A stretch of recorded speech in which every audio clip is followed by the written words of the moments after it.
René Pache, La personne et l'œuvre du Saint-Esprit. 4e partie, le Saint-Esprit et le service. Chapitre 5. Le Saint-Esprit et l'adoration. La plus haute forme du service, c'est l'adoration. Lorsque l'Apocalypse nous montre les rachetés dans le ciel, elle nous les présente adorant et louant celui qui est assis sur le trône, ainsi que l'agneau. Apocalypse 4, 9, 11, 5, 8, 14, etc. Jésus déclare « Dieu est esprit et il faut que ceux qui l'adorent en esprit et en vérité. » Jean 4, 24. Sans doute il veut dire par là que notre culte ne doit pas être matériel ni attaché, comme le croyait la Samaritaine, à un lieu ou à un autre, à des rites, des cérémonies ou des vêtements particuliers.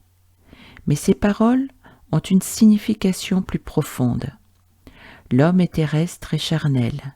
Comment aurait-il une vision du Dieu saint et infini? Comment pourrait-il le connaître assez pour s'approcher de lui, pour le contempler, le louer, le révérer, l'adorer? Cet homme a bien dans l'Écriture une révélation parfaite. Mais qui le fera passer des pages du livre dans son cœur et dans son âme? C'est l'Esprit qui accomplira tout cela, qui comblera la distance et viendra mettre en lui la présence même du Dieu Sauveur. Puis il y fera naître l'amour, le respect, la reconnaissance, l'obéissance, la louange, en un mot, la véritable adoration pour un Dieu si parfait et si bon. C'est pourquoi Paul peut affirmer que les vrais circoncis, c'est nous qui rendons à Dieu notre culte par l'Esprit de Dieu. Philippiens 3, 3. Autrefois, dans l'Ancienne Alliance, les hommes servaient l'Éternel, contraints par la loi et la crainte du châtiment. Mais maintenant, dit encore Paul, nous avons été dégagés de la loi, de sorte que nous servons dans un esprit nouveau et non selon la lettre qui vieillit. Romains 7, 6. C'est en effet mu par une force et une présence intérieure que notre âme s'élève avec joie jusqu'à Dieu.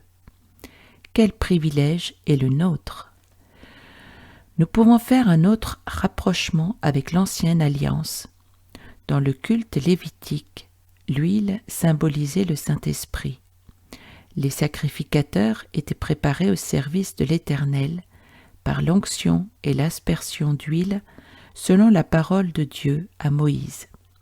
Tu oindras Aaron et ses fils et tu les sanctifieras pour qu'ils soient à mon service dans le sacerdoce. Exode 30, 30. Puis lorsqu'ils se présentaient dans le sanctuaire, ils exerçaient leur ministère éclairé par l'huile sainte qui brûlait continuellement sur le chandelier. Exode 27, 20. De même aujourd'hui, c'est par l'Esprit que nous pouvons rendre à Dieu un culte qui lui soit agréable. Il nous sanctifie et enlève toute souillure qui nous sépare du Seigneur. Puis il nous révèle les perfections divines et nous guide pas à pas dans le culte spirituel que nous devons rendre. Contrôlons nos sentiments, inspirant nos pensées en créant en nous le vouloir et le faire selon son bon plaisir. Dans l'adoration qu'inspire l'Esprit, le Père et le Fils sont confondus. C'est grâce à Jésus-Christ et à son œuvre, c'est par lui que nous avons les uns et les autres accès auprès du Père dans un même esprit. Éphésiens 2, 18. D'autre part, nul ne peut dire « Jésus est le Seigneur » si ce n'est le Saint-Esprit. 1 Corinthiens 12, 3. Reconnaissez à ceci l'Esprit de Dieu.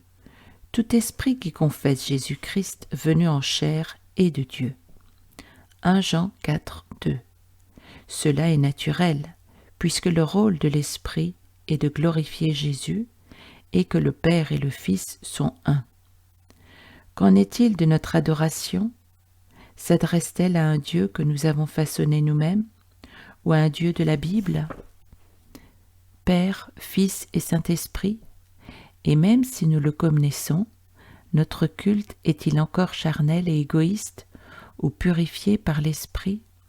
Si nous sommes de vrais adorateurs, nous pourrons, le visage découvert, contempler comme dans un miroir la gloire du Seigneur, et nous serons transformés en la même image, de gloire en gloire, par le Seigneur, l'Esprit. 2 Corinthiens 3, 18.